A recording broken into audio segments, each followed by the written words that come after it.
თენგიზ გუნავას, ბაჩო ახალაიას და სხვა მაღალჩინოსანთა საქმეებში დარღვევები არსებობდა და ის იუსტიციის სამინისტროს უნდა გამოესწორებინა. Ამ მოთხოვნით სახალხო დამცველმა იუსტიციის სამინისტროს 4 რეკომენდაცია გაუგზავნა, თუმცა ომბუდსმენის ანგარიშში ნათქვამია, რომ არც ერთი შესრულებულა. ის, რომ ურჩების სიაში მოხვდნენ, იუსტიციის სამინისტროს გაღიზიანება გამოიწვია. სამეგრელოს ზემო სვანეთის ყოფილი გუბერნატორის თენგიზ გუნავას პირადი და საცხოვრებელი ბინის შრეკისას პოლიციელთა მხრიდან გამოვლენილი დარღვევები, გენშტაბის ყოფილი უფროსის გიგი კალანდაძის და ბაჩო ახალაიას სისხლის სამართლის საქმეების სასამართლო წარმოებისას გამოვლენილი გადაცდომები. ეს არის საქმეები, რომელზეც როგორც სახალხო დამცველი ამტკიცებს, მისი 2013 წლის რეკომენდაციები იუსტიციის სამინისტრომ არ შეასრულა.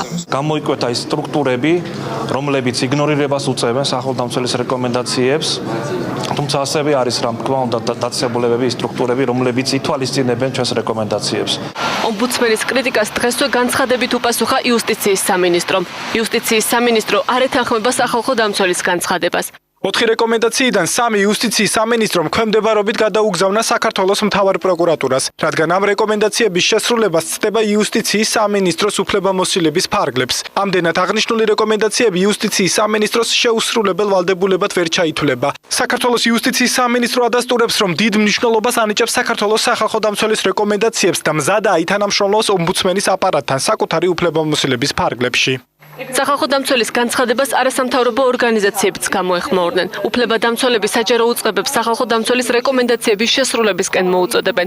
ჩვენ პრაქტიკიდან შეიძლება ვთქვათ, რომ მართლაც საფუძვლიანი იყო რეკომენდაციები და ყველაზე დიდი პრობლემა წლების განმავლობაში ზუსტად იყო საჯარო ასრულების სისტემაში, საგამოძიებო პროკურატურის ორგანოებში. ამიტომ აბსოლუტურად საფუძვლიანი არის სახალხო დამცველის რეკომენდაციები. სასურველია ნებისმიერმა სახელმწიფო უწყებამ თუ სხვა ნებისმიერმა ორგანიზაციამ, ვისთვისაც სახელმწიფო ორგანოსთან ერთად სახალხო დამცველს აქვს რეკომენდაციით მიმართვის უფლება თუ საშუალება გაითვალისწინოს ეს რეკომენდაცია. Სუდი არის, რომ საქართველოს ხელისუფლება, მოქმედი ხელისუფლება წარსულის შეცდომებზე არ სწავლობს და თვითონ ახალ შეცდომას და უარეს შეცდომებს უშვებს.